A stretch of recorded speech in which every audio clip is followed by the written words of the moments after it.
1990. 10 years before the world was supposed to explode, computers were exclaiming, "You got mail," and people were happy because Twitter didn't exist. We have evolved quite a bit since then, but before we get to the now, let's wind back the clock and talk about someone born in this very year. From typical kid to video game legend, let's talk about one of the most legendary gamers and speedrunners, at least to me and hopefully to you. I'm talking about Andrew Gardikis, or better known as AndrewG.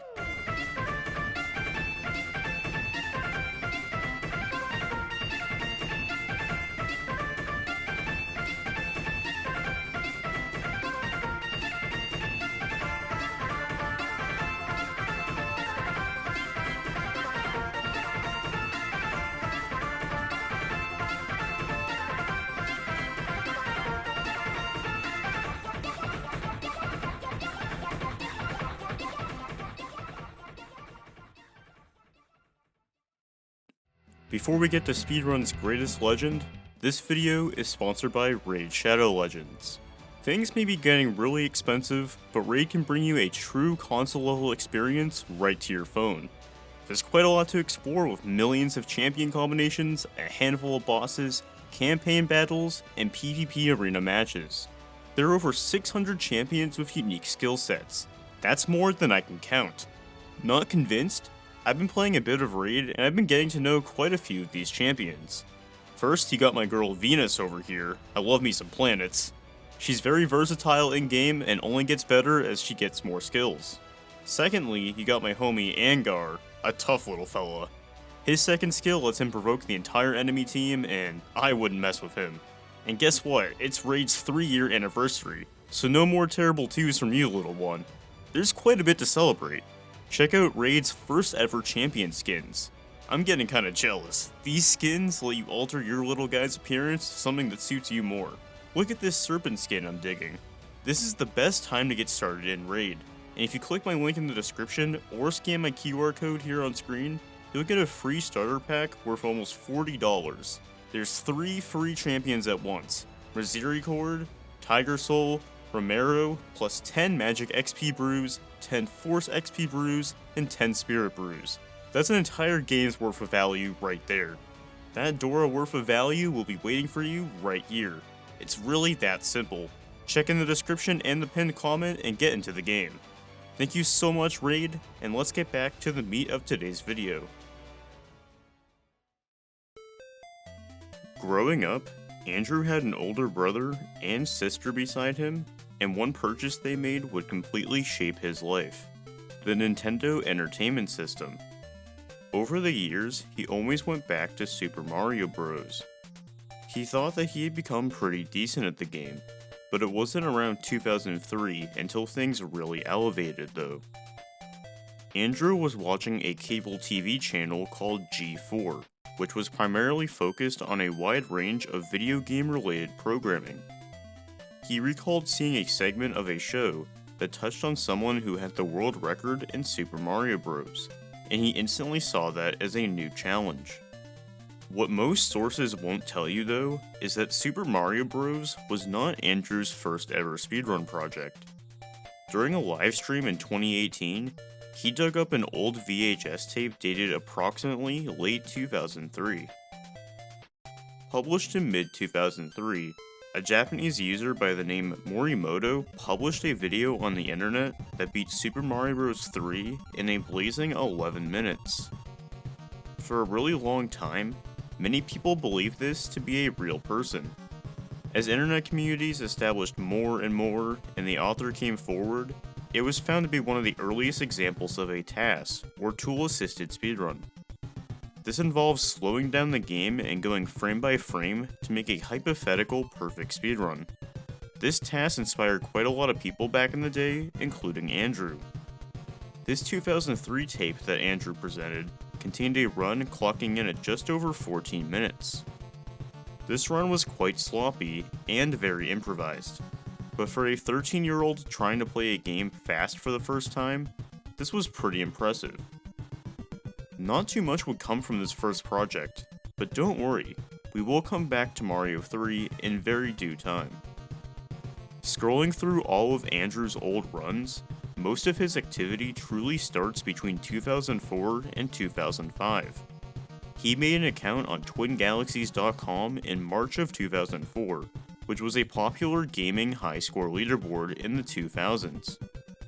Right after making his account, Andrew was already talking quite a lot about wanting to beat the original Super Mario Bros. Record, as well as expressing interest in many other games. I think I can top a score of 5 minutes and 17 seconds. I might just go for the SMB 2 or 3 record. Sometime I will beat the record when I get my VCR. In April of 2005, Andrew was still quite motivated. He made a post under an introduction thread that opened up quite a bit of insight into what he was interested in at the time. 15-year-old Andrew lists a wide range of games that he wanted to take records in. He even goes as far as saying he thinks he will have the record in Super Mario Bros. Within a month or two. Going back to what Andrew also said before, we can see he dipped his toes into a variety of other games between 2004 and 2005, including Mario 2, Mario 3, F-Zero, and Super Smash Bros. Melee. You can find him asking about the records in many other games, including Yoshi's Island and Contra. Needless to say, Andrew was quite the typical curious teenager and had quite a few wishes. While he did ask quite a few questions, he eventually submitted times that demonstrated how serious he was with his ambitions. Andrew may have not gotten a Mario record in 2 months, but it wasn't really that much longer. Moving forward to August of 2005, according to Twin Galaxies, Andrew did the one thing he wanted to do from the start: get the fastest completion in Super Mario Bros. Under Twin Galaxies leaderboards. Towards the beginning of the month, he became the second person after Trevor Sagoon to beat the game in 5 minutes and 9 seconds. This uses Twin Galaxies timing, which went from when you press start to begin the game, and ends when you touch Bowser's final axe. This wasn't the only Mario record he got that month. He also got the record without using warp zones, a category that would simply be dubbed as warpless. He beat the game in just a bit over 21 minutes. There are a couple documented times on Twin Galaxies before this, but everyone can definitely agree this is the earliest record with solid video proof today. What's funny is that due to Twin Galaxies really strict rules, Andrew was not allowed to enter warp pipes in the most literal sense, meaning he didn't even enter the famous underground in 1-1. Besides them completely ignoring that you enter and exit 1-2 using a pipe, we will get back to the rules of these runs in a little bit. Before moving towards 2007, there's one thing in 2006 that Andrew also started doing quite a lot: juggling. His first ever YouTube video, posted on March 23rd, 2006, is a 40-second clip of him juggling 5 balls for as long as he could. He kept upping this with him posting another clip juggling 5 balls for over a minute, juggling blindfolded, and even trying to juggle basketballs.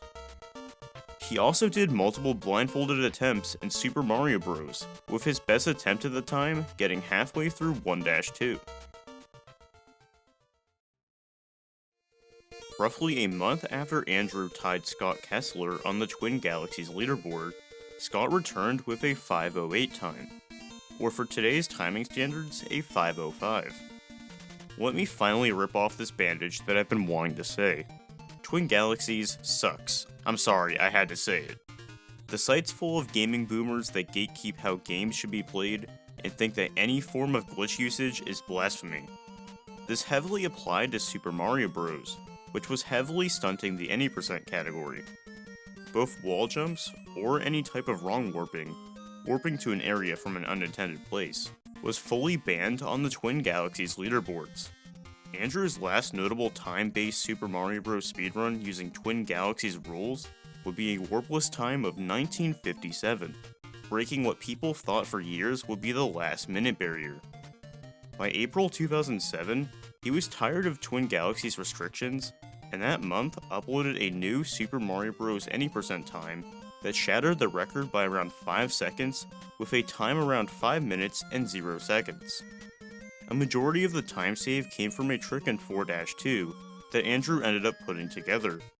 By manipulating the screen position, he was able to trick the game into sending him to the warp zone for World 8 via a pipe, rather than the intended vine that you normally climb.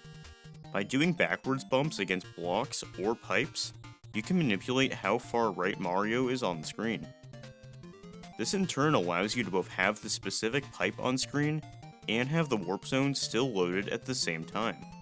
Assuming your screen position was adjusted enough from the bumps, and if you stop early enough on this pipe, you will load the warp zone through said pipe. On top of not having to hit a block and climb a vine, this also skips the long animation with the vine when loading the warp zone. On top of this mega time save, Andrew also used a wall jump to enter a pipe in 8-4, and in the next room did a similar concept to 4-2 and entered the water section via a pipe that normally doesn't behave that way. Andrew doing this run pretty much put Twin Galaxies in the dust, at least for main Mario speedruns. By the time he did this run, Speed Demo's archive was becoming the prominent site for top runners to post their best times. Andrew's 5-minute time became the first Mario record with glitches to be submitted on the SDA leaderboard. At this rate, SDA's rules became pretty standard, with glitches such as wall jumping being allowed, and time being started on the frame that you start playing in 1-1, rather than game select. Runs would never be the same after this. You may think that Andrew took a break for a little bit, but he kept doing more and more things. In June, he uploaded multiple tapes showing him getting top times between multiple tracks on Excitebike, and by July, he was already back on the Mario grind, but not in a way that you would expect. At the very beginning of July, he uploaded a video of him setting a new world record in Super Mario Bros. 2 by a solid 4 seconds. Over the past 4 weeks, Andrew had been trying to beat the 9:19 set by Chris Knight, aka Kak, a year earlier. He stated that he had been casually off and on been playing the game as early as 2005, but ended up only getting to around the mid 10-minute range. Both Kak and Andrew agreed that a sub 9-minute time was more than doable, but Andrew was still quite happy with his performance.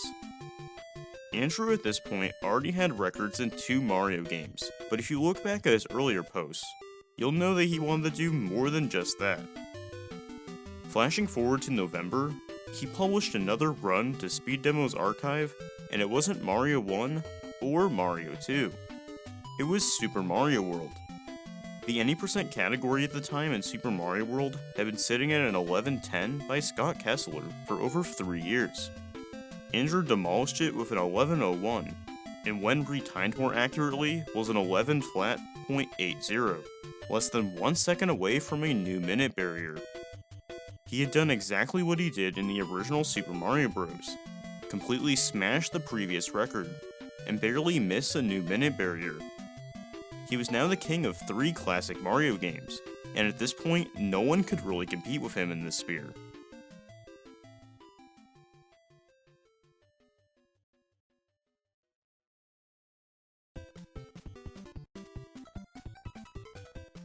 After having 3 Mario games under his belt, as well as multiple other achievements, 2008 seemed to start out pretty calm.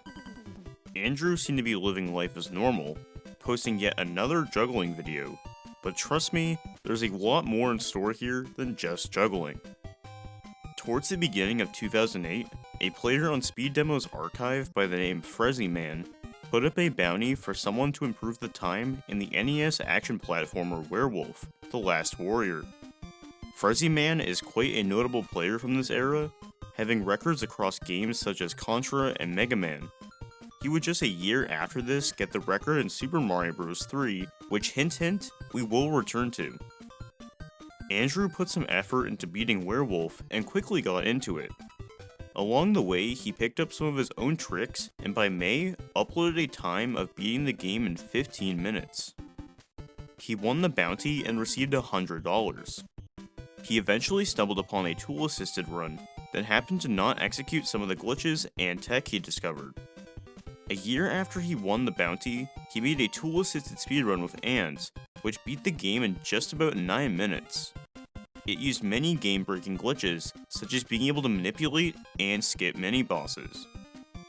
Not too long after, Andrew did a real-time run using his knowledge he gained from the task, and smashed his time with an 11:22. Maybe we got a little sidetracked here. Let's get back to the bucket of many other things he achieved in 2008. In March, he scored a major improvement in the Super Mario Bros. Warpless category with a 1940, demolishing his previous 1957 on Twin Galaxies. Since Twin Galaxies was out of the picture now, Andrew now used the underground section in 1-1, because fun fact Twin Galaxies, this is not a warp zone. He also dipped his toes into the Japanese version of Mario 2, often dubbed the Lost Levels. He did some attempts on the Wii Virtual Console release, and scooped up an 833, getting one of the earliest known records in the any percent category for the game. I said not too long ago that we would get back to Mario 3, so here we are. Frezzy Man had the record in the standard any percent category with an 1103. But again, if you look back at Andrew's old post, you'll know that he really wanted to conquer Mario 3 as well. In June, he uploaded an 1101 time to SDA, and was a solid 2-second improvement to an already tight run. SDA started to time runs when you first controlled Mario on the overworld, but adjusting this to modern timing, which starts when selecting one player, this run comes out to an 1106. Andrew had now gotten to the very top in the first 5 Super Mario games. He could have completely stopped at this point, and he would have already been cemented as a legend, but true legends never stop. Andrew diversified his record list quite a bit after playing so much Mario, and picked up some times in games such as Marble Madness, a short arcade-style game where you guide a marble through obstacles, and Yo Noid, an action platformer that was localized in America to promote Domino's pizza mascot, the Noid. 2009 was quite the same, with Andrew improving his werewolf time, like mentioned earlier, and achieved a record in the NES game Pro Wrestling. I know a lot of you are purely here just for Mario, and trust me, we are about to dive into a lot more of that.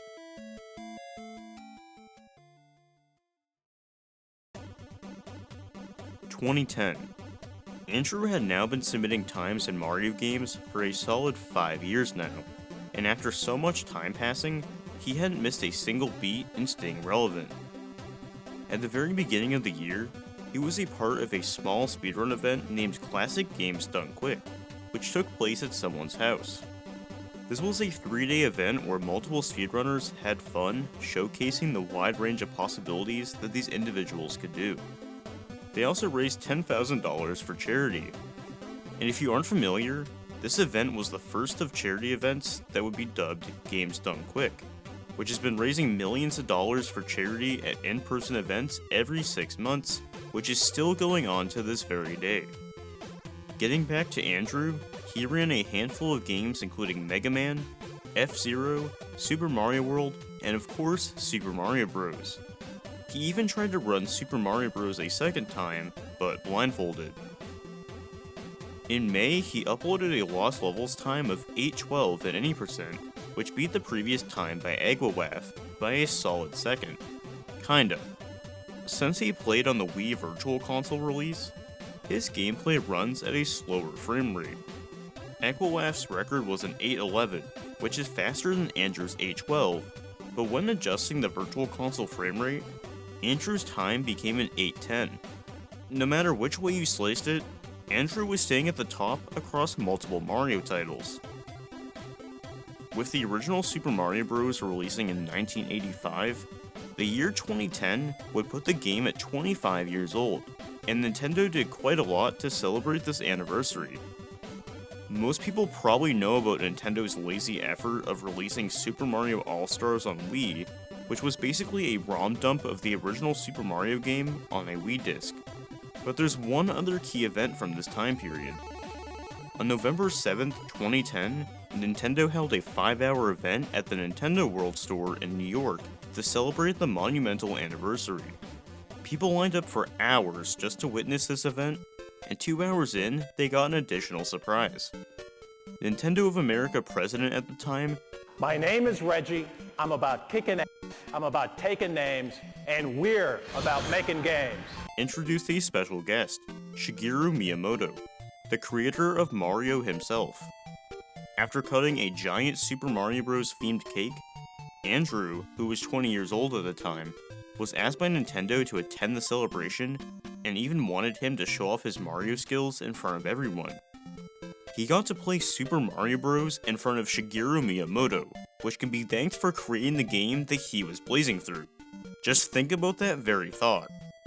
Sadly, the pressure got to Andrew, and he didn't do so well, but he still had a great time and got to meet the father of the series he dedicated a handful of his time to.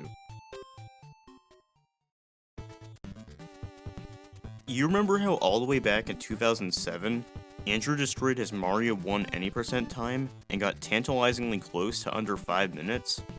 Well, that record was already a solid 3 years old at this point, and before that time became 4 years old, he was playing quite a lot of Super Mario Bros. Around December 2010, and on the 23rd in particular, was able to shatter his long-lasting record by around 200 milliseconds, but it was still far from perfect. With many tiny mistakes, it was quite obvious that a time under 5 minutes was very obtainable. Andrew knew how obtainable it was, and the next day on the 24th, by using similar strategies but with fewer mistakes, he smashed his record that he just set by a solid second with a 459.4. He had finally broken a barrier that was being anticipated for quite a long time. Andrew's understanding of the game was still quite limited compared to what would come up over the following years, and in the description, he even said it doesn't matter where on the flagpole you grab at the end of each level, which not too long after, everyone figured out that it did matter. He was quite ecstatic about this milestone, and thanked his family, friends, brother, sister, for putting up with how much time he put into attempts. After both breaking the last minute milestone in the first Super Mario Bros. Title, and playing said game in front of its creator, 2011 seemed to start out pretty chill for Andrew. He started off the year by doing runs at Games Done Quick again, which would most definitely not be his last time, and on YouTube posted a wide array of content such as Tetris, Kirby, more blindfolded attempts, and of course juggling. Okay, maybe the year wasn't so chill.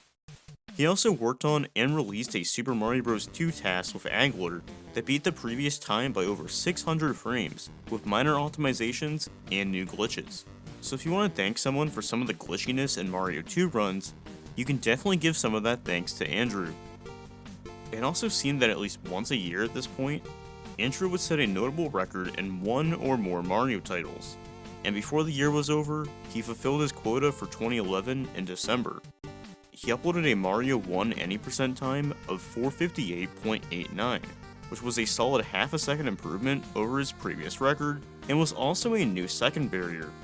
The time save here came from a combination of realizing the top of the flagpole is faster when grabbing normally, and discovering that hitting the vine block in 4-2 can despawn the piranha plant needed for the wrong warp time save. It's funny to go years back and see people including Andrew claiming that sub 5 was the last realistic barrier.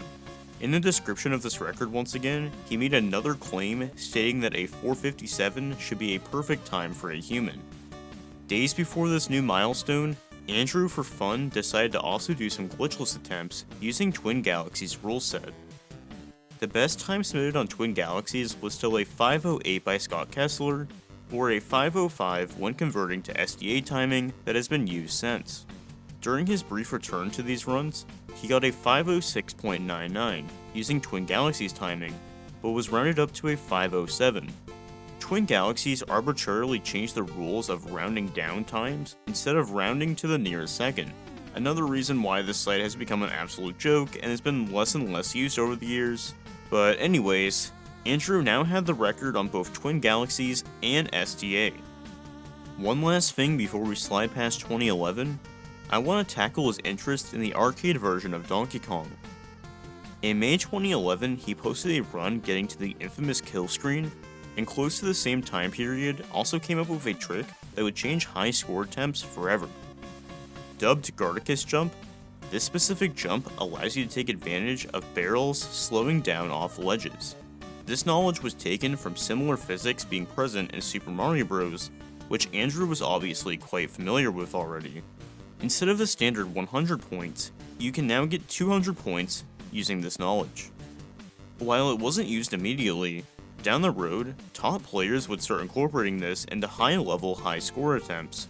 Sometimes having knowledge in one game can lead to discoveries in another. After playing games competitively in one way or another for a solid 8 years at this point, Andrew was still going quite strong by 2012. He sniped records in a wide variety of games such as Russian Attack and Dr. Jekyll and Mr. Hyde. The content coming out of his YouTube was still quite consistent, with a wide variety spanning from Wave Race 64 and Jeremy and I playing some ping pong. There's one Mario title during the year that he seemed to give extra attention to compared to usual though, and that was Super Mario Bros. 2. He posted multiple videos of him speeding through individual levels with notes on each video, and after some more juggling and Mario 3 content, on August 17th, Andrew posted a 9:01 time, and then a week later got an 8:58, which happened to only be 4 seconds off the record at the time. While he wouldn't snag his top position back, he still kept himself towards the top of the leaderboard many years after his 9:15 record in 2007. That simple fact on its own was mind-blowing. Flashing forward to the later months of the year, in September and October, Andrew messed around a bit with the Lost Levels and Super Mario All-Stars. He also picked up the record in Ghoul School, an action platformer where he glitched his way through the game in 5 minutes and 27 seconds.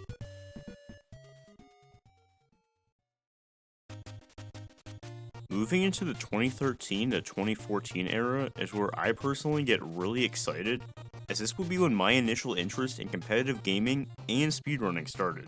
After the Wii made me a Nintendo fanboy in the late 2000s and early 2010s, I naturally gravitated towards looking at a lot of the latest scores and times across multiple Mario titles. And in just 2013 alone, Andrew collected a dozen new records in Super Mario Bros., and I want to quickly go through them one by one. Starting with any percent, throughout 2013, he improved the record by over 700 milliseconds. On paper, this may not sound like much, but for a category as short and optimized as Super Mario Bros. Any percent, this is quite a high achievement. There were two notable improvements that would allow Andrew to chop so much time off in just under a year. The first was 4-2. Ever since he started doing runs under the SDA rule set, Andrew had been going for the 4-2 wrong warp that we talked about earlier, but now that trick was being done even faster. This trick involves 3 separate bumps to get the desired screen position, but it was found that this can be done with only 2 bumps. Using a hack that displays Mario's X position, you'll see that without bumping anything, this position locks to 112. If you jump against any kind of wall while facing left, you can get this X position to increase between 7 and 10 pixels each time. To make this wrong warp work at all, you need to end up with an X value of at least 132. 2 and 2 were put together, and if you can get 2 optimal bumps giving you 10 pixels each, it gives you just enough of an X value to barely make this trick work. This does unfortunately make the trick way harder, as you now have 0 pixels of leeway for stopping on and entering the pipe. Previously, 3 bumps gave you 10 extra pixels. Remember though, this is before both the flagpole and bulletville glitches were thought to be possible in real runs. This 2-bump method, dubbed Fast 4-2, was used for quite a while, including Andrew's 458 times. The other answer for his rapid improvements was 8-4. Super Mario Bros. Uses a frame rule system to keep track of when to load each level, which is on a cycle of every 21 frames, or 0.35 seconds. Since 8-4 is the last level, every single frame is in play. This factor became quite a pain as Andrew was inching closer to 457. By using Fast 4-2 and trying to optimize 8-4, he chipped away at his current record, 458.78, 458.56, 458.51, 458.34, 458.15, and in October finally got a 458.14. If he had a more optimal 8-4, this would have been a 457, but sadly it wasn't meant to be yet. Not only did Andrew over the year chip away at any percent, but he also did the same in warpless. On January 13th, 2013, Japanese runner Hore had lowered the record by a solid 10 seconds at a 19:24, but that time was about to go quite lower than that. Andrew first took his crown back with a 19:20 in April, and 5 more improvements would follow suit. By November, he had lowered Warpless down to a 19:12. 8 years after his first record in Warpless, Andrew had done it once again. 8 years. Think about what you could do in 8 years.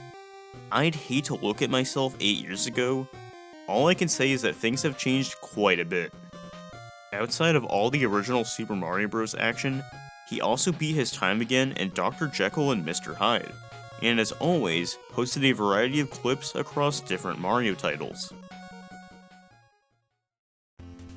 I know at this point it probably just feels like I've been rambling for many minutes about this record here and this record that, and trust me, we aren't done with that, but there is just so much in Andrew's catalog over the years that I can't skip over.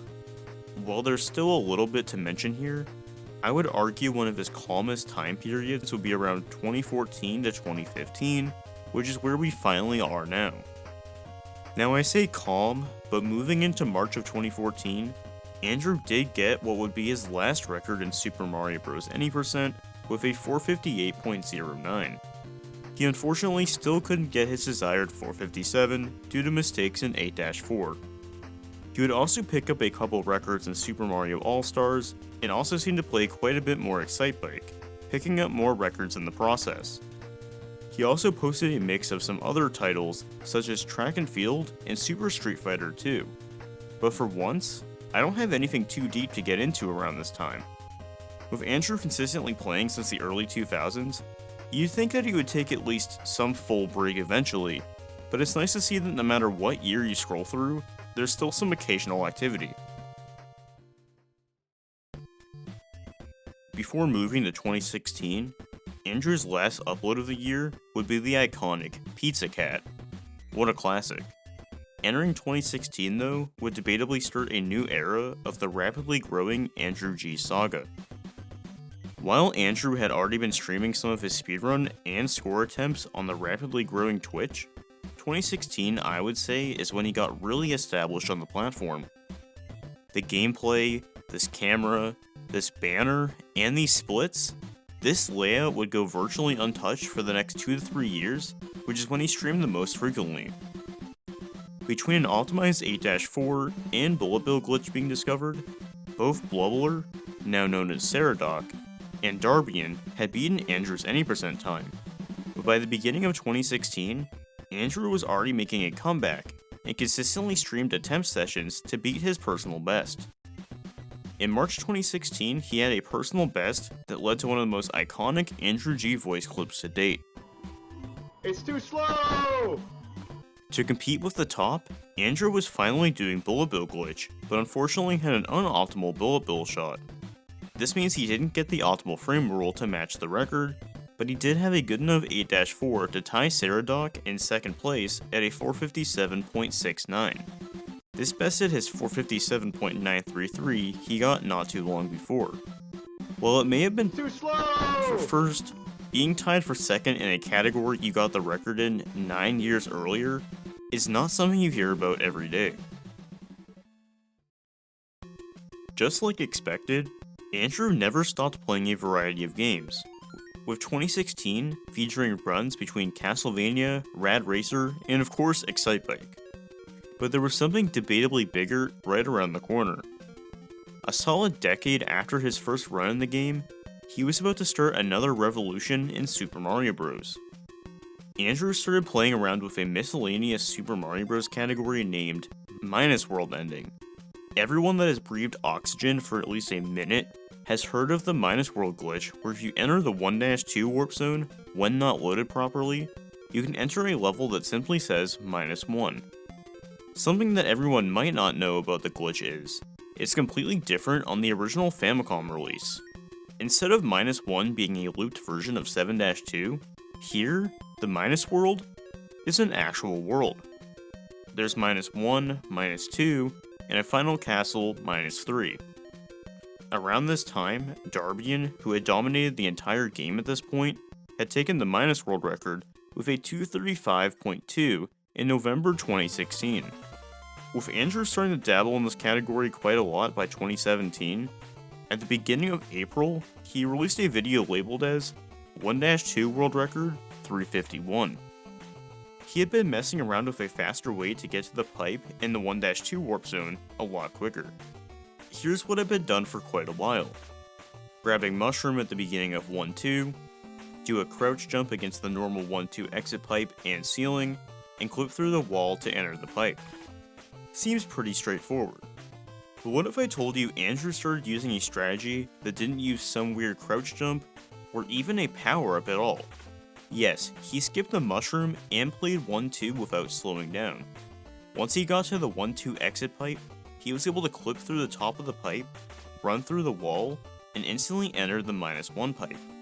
Andrew got a 351 time, and for context, Darbian's record got a 346 in-game time. This trick in real time saved at least a solid 2 seconds. Besides not having to slow down as much to do a crouch jump, you didn't need to grab a power-up. Grabbing a power-up costs a lot of time between having to slow down to grab it, as well as the power-up animation.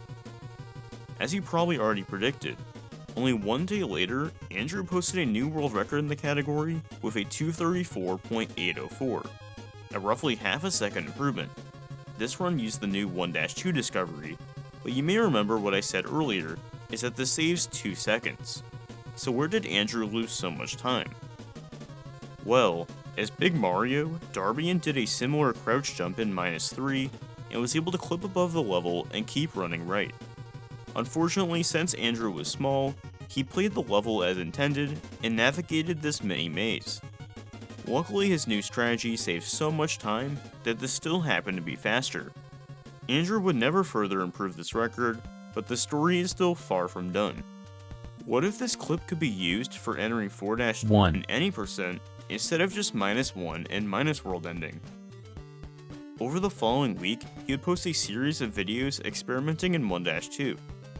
On the 12th, he first showed himself from a save state, getting a 347 in-game time, entering the 4-1 warp pipe. For context, the standard 1-2 for any percent speedruns gives you a 346 in-game time. Sadly, this didn't save enough frames for a new frame rule. This trick is a lot harder for any percent than minus world ending. You need to scroll the screen right in order to load the warp zone, and then immediately head back left into the World 4 pipe. On the 16th, he posted himself getting another 347, but this time as a full level run. Again, this unfortunately didn't save any time, but that ultimately wouldn't matter because later that same day, Andrew would post one more video and got one more 347. This time it was a bit special. He saved enough frames this time to make an entirely new frame rule. Andrew was the first person to tie the tool-assisted speedrun in 1-2. With knowledge at the time, this now made a 455 in the any percent category a realistic goal. This 1-2 clip would go on to be dubbed 12G, as a way to highlight Andrew's curiosity and new discovery.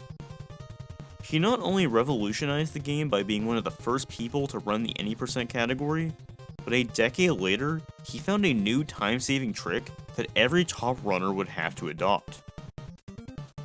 Andrew not too long after this would also take the any percent record in the All-Stars version of Super Mario Bros., and believe it or not, close to 4 years after he last had the record, topped the Warpless leaderboard one more time with a 1903.8.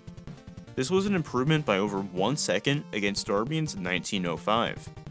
His first ever Warpless record at this point was now over 12 years old, and he had managed to stay at the top, this time with a penguin hat. This record was strong enough to stand for a solid 7 months. If Andrew hadn't done enough in 2017, he also did a few runs of Dragster, a few Super Mario Bros. Miscellaneous categories, and of course would play some Excitebike.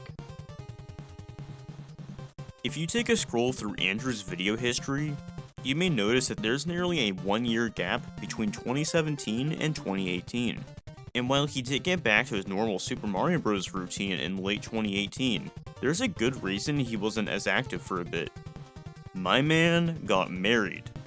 Yes, the same 14-year-old playing Mario in 2004 was still decently active in the community 14 years later and was now married. In September, he destroyed his now 2-year-old any percent personal best with a 457.29, and with 2 more improvements in January 2019, he got himself down to a 456.69. This put him in 5th place. Even with a completely new generation of runners and tricks, Andrew had still stood the test of time and kept himself at the top. We are now about 15 years from where we originally started, and I can now say at this point, things do settle down a bit, but believe it or not, there is still more to talk about. No matter what is going on in life, Andrew always comes back to playing a handful of games. Jumping into 2019, we got some Dr. Mario and even some more Excitebike records. He also did a challenge in Super Mario Bros. Where he played the game with his feet while also juggling at the same time. You may think that these runs end from him eventually not catching a ball, but his best run ended from running out of lives in 8-1. Going into 2021, he also decided to run the Warpless D4 category in the All-Stars version of the Lost Levels. He ended up getting a top 5 position, which was less than 20 seconds off the record. In a 36-minute category as intense as this, getting anywhere close to the top of the leaderboard is something pretty hard to imagine. After all these years, you may start to notice things are generally starting to calm down finally, and you want to partly know why? Around August, Andrew became the father to a new baby girl. Even with him being a new father, we can still see that every so often he has still found the time to sneak in a quick session of Super Mario Bros. Or Excitebike, which has led to even more new records, even as recently as when I started to research this video. So there we have it, the last 20 years of speedrunning's greatest legend. He started with every original Mario title, continued to stay on top in many of those, achieved high scores and times in a multitude of other games, discovered many exciting glitches across said games, and even had some of his discoveries get labeled forever with his name. No matter who you are, even if you just have a tiny slice of speedrun interest, Andrew Gardikis is someone you must learn about to some extent. He is someone who I consider one of the OG speedrunners who amazingly is still setting scores to this very day. Even a bunch of his older runs are still placed quite high. His last any percent personal best in Super Mario Bros. Is still in the top 30 as of making this. Andrew has done quite a wide array of things that there are so many tidbits I had to cut for the sake of time, such as him playing Mega Man, some of his high point scores including in Super Mario Bros., and so much more. There are very few people in the speedrun community who have had the longevity and consistency that Andrew has had. Who else has held records on one of the most popular speed games for 12 years, while at the same time also destroying leaderboards in a dozen other games? On top of that, it's amazing that he's continued to do this while also starting a family. No matter what he does from this point forward, Andrew has already cemented his legacy as one of speedrun's greats. Thank you so much for watching. This is the most fun I've had researching a video by far. I even reached out to Andrew in the middle of making this, and he got really excited. He shared a lot of little fun facts and tidbits that I eventually did put into the video. I just want to say thank you so much for 15,000 subscribers. That is quite a milestone. I've been going a lot faster with the growth than I thought I would originally. I do want to announce that I do have a Patreon open now. I got some bonus content that I'm going to be throwing on there. Once a month I'm going to be putting bloopers, including from this video, on there. Go check it out if you feel like doing it. No pressure at all, but yeah, there you go. Appreciate y'all so much. I'm going to be doing so much more content in this similar kind of vein. I already have a few other people that I want to talk about. And yeah, stay safe everyone.